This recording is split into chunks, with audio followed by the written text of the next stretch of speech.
السلام علیکم ورحمۃ اللہ وبرکاتہ۔ ہم سیکھ رہے ہیں رمضان کے 30 دنوں میں 30 عمل، ہر دن ایک عمل جسے ہم سیکھیں گے، اس پر آئیں گے، اپنی زندگی میں لائیں گے۔ آج کا ہمارا جو چیلنج ہے وہ ہے نماز تہجد۔ نماز تہجد ہم سحری کے لیے اٹھتے ہی ہیں۔ اب ظاہر ہے کہ رمضان المبارک کا مہینہ ہے، سحری تو ہمیں کھانی ہے، اور کیوں نہ کھائیں جبکہ حضور پاک صلی اللہ علیہ وسلم سحری تناول کر رہے تھے۔ اس وقت ایک صحابی کا گزر ہوا تو آپ نے ان کو بلایا، اور کیا کہہ کے بلایا؟ آ جاؤ مبارک کھانا کھا لو۔ یعنی سحری کا جو کھانا ہے وہ بڑا مبارک ہے۔ سحری کھانا پیغمبر صلی اللہ علیہ وسلم کی سنت ہے۔ اگر کسی کے پاس سحری کھانے کے لیے کچھ میسر نہ ہو، یا میسر تو ہو لیکن وقت کی کمی ہو، تو کم از کم وہ 1 گھونٹ 2 گھونٹ پانی ہی پی لے، لیکن سحری ضرور کرے۔ تو سحری کے لیے تو ہم اٹھ ہی رہے ہیں۔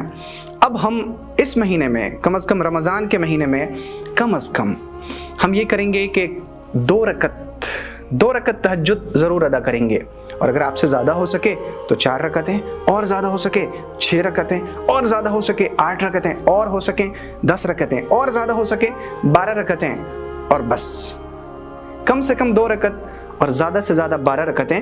یہ تو ڈیپینڈ کرتی ہے کہ آپ کے پاس وقت کتنا ہے، آپ کا موڈ کیسا ہے، آپ کا مزاج کیسا ہے۔ آپ جب سحری کے لیے اٹھیں تھوڑا سا وقت آپ کے ہاتھ میں ہو، اور جب آپ اٹھیں دنیا کی تمام فکر کو اپنے ذہن سے اس وقت نکال دیں۔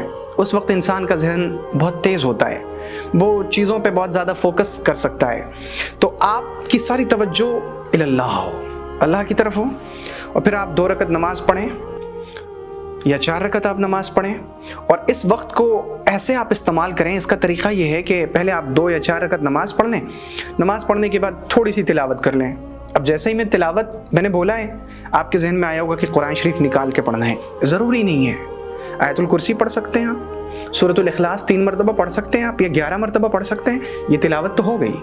اب تلاوت ہو گئی، تیسرے نمبر پہ تھوڑی دیر، کم از کم 3 مرتبہ درود شریف کا اہتمام کر لیں۔ یہ میں کم از کم بتا رہا ہوں، آپ زیادہ سے زیادہ 100 مرتبہ، آپ کی جتنی طبیعت چاہے وہ آپ کر سکتے ہیں۔ تو کم از کم آپ 3 مرتبہ درود شریف پڑھیں گے، پھر کم از کم 10 مرتبہ آپ استغفار پڑھیں گے۔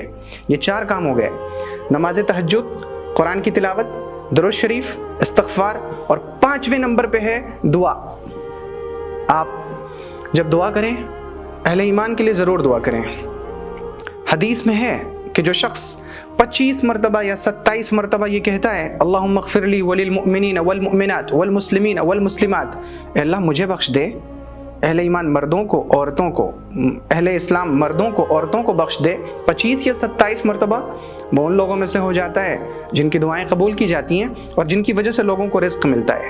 تو جب دعا شروع کریں تو اہل ایمان کے لیے ضرور دعا کریں، اور اگر آپ نے اس دعا کو 25 یا 27 مرتبہ پڑھ لیا، آپ کی دعا تو یقینی طور پر وہ آسمان کے اوپر گئی، اور یوں گئی اور یوں قبول ہوئی، بس گئی اور قبول ہوئی۔ اور کیوں قبول نہ ہو؟ آپ دیکھیں، ایک تو یہ کہ آپ اللہ کے بندہ ہیں، آپ روزے کے لیے اٹھے ہیں، رمضان کا مہینہ ہے، سحری کا وقت ہے، جب آواز لگ رہی ہے کہ ہے کوئی جو مجھ سے مانگے تو میں اسے دوں، اور آپ اس وقت دعا کرتے ہیں، دعا قبول کیسے نہیں ہوگی؟ آپ مانگ کے تو دیکھیے، بس یقین کی ضرورت ہے، اور یقین یہاں ہوتا ہے، یہاں جب یہاں یقین پیدا ہوگا وہاں دعا قبول ہوگی۔ تجربہ کیجیے، اور اگر آپ اس چیز پر آ جائیں تو کمنٹ باکس میں مجھے بھی بتائیے۔ اللہ تعالیٰ کی امان میں رہیں۔ السلام علیکم ورحمۃ اللہ وبرکاتہ۔ اگر آپ کو یہ ویڈیو پسند آئی ہو تو ویڈیو کو لائک کریں اور شیئر کریں، اور چینل کو سبسکرائب کرنا ہرگز نہ بھولیں۔